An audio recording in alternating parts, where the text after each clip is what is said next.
social issues and bills, yet there is a lack of diversity among top advisors. Right now, National Urban League's Senior Vice President for Policy, Donald Cravins Jr., is here to talk about this issue with us. Great to have you here. Thank you, Larry. It's an obvious question, I think, but why is it so important to have diversity in these positions in particular? Well, Larry, when you look at the senior positions in the United States Senate, chiefs of staff, communications directors, legislative directors, these are the top 3 positions that help senators make the decisions that affect all of America.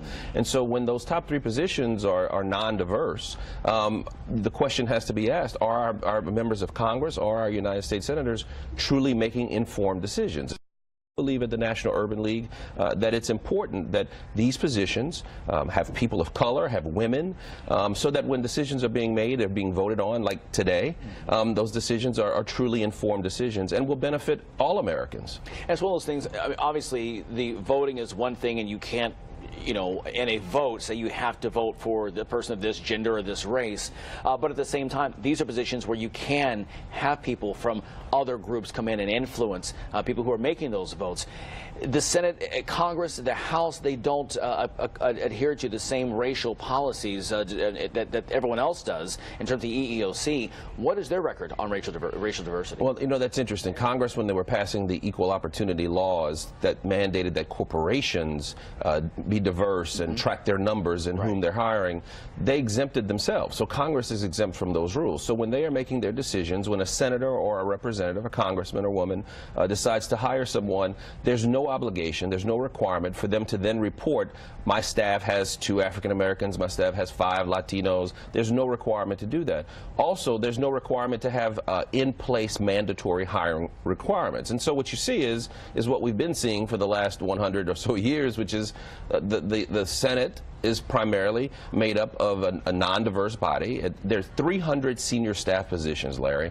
Every senator, there's 100 of them, has a chief of staff, a legislative director, and a communications director. Out of those 300 positions, only 6 are held by African Americans. Now think about that, 6 out of 300 in 2017. We believe in the National Urban League that there are qualified African American men and women who should at least be allowed an opportunity to apply for those positions and to interview for the position. This country has had an African American president, and yet we're still hard pressed to find an African American chief of staff for the United States Senate. We think that's embarrassing, we think it's appalling, and we're just simply asking members of Congress to look qualified candidates when making those decisions. What do you say to people who say, and you're making a very compelling argument, that there is no pipeline to these senior positions for people of color? Well, I'd say that's just not true. And the reason why I say that is I'm a former chief of staff. Actually, I'm sorry to say that, and I'm sad to say that I'm the last African-American Democratic chief of staff, and I've been gone from Capitol Hill for 2 years. But there is a pipeline. There are several qualified African-American men and women, Latino men and women, Asian men and women who are currently working in the Senate that, if given a chance, could easily move into those positions. If I can do it, I know they can do it. But I'll tell you another pipeline, Larry, that needs to be mentioned. The House of Representatives has several qualified chiefs of staff of color. And so if I were a senator from a state, what I'd simply do if I was looking for a candidate is walk across the street and look for an African American or a Latino or a person of color and say, hey, would you like to interview? Would you like to move to the upper chamber? And I think you'd find there are plenty of people there, or several people there, who are both qualified and willing to move on to the Senate. That's a step. What is another step? What's next in this process that can be done? What has to be done by the Senate and by the House is that we've got to change the way we fill these positions. And so again, because the Senate exempted itself from some of these rules, these hiring rules, we're asking the Senate to be more transparent when vacancies occur. So if a senator has an opening for a communications director, we're asking him or her to post that position so that candidates are aware of the opening. And then secondly, we're asking the members to adopt the Rooney Rule, like the NFL did when they were trying to diversify head coaches. We're asking members of the Senate, when you interview 3 candidates, ensure that one of those candidates is a woman. Ensure that one of those candidates is an African American. Ensure that one of those candidates is a Latino or a person of color.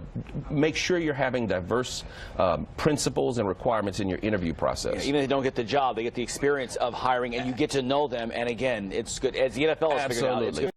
Absolutely. I want to get very quickly, under a minute left now. You've got next Tuesday the State of Black America report coming up at the Howard Theater. Tell us about that event. Sure. For the last 41 years, the National Urban League has been publishing the State of Black America report. This was started in the 1970s by Vernon Jordan, who was our executive director at the time. The idea was, Larry, that African Americans were losing some of the gains we'd made in the 1960s. So Mr. Jordan thought it was important to start tracking the numbers. And what the State of Black America report does just that. We track unemployment numbers in the African American neighborhood. We track income disparities, and then we provide common sense solutions to address those issues and hopefully move the needle. What you'll find is the wealth gap has not only persisted throughout time in America, but it's maybe even widened over the last couple of decades. Okay. We're out of time right now. Where can we find a full copy of that report? Sure, you can go to stateofblackamerica.org, and we will be releasing our 41st edition on next Tuesday, and so we hope people will take a look at it. Wow. Okay. Tuesday's event open to the public?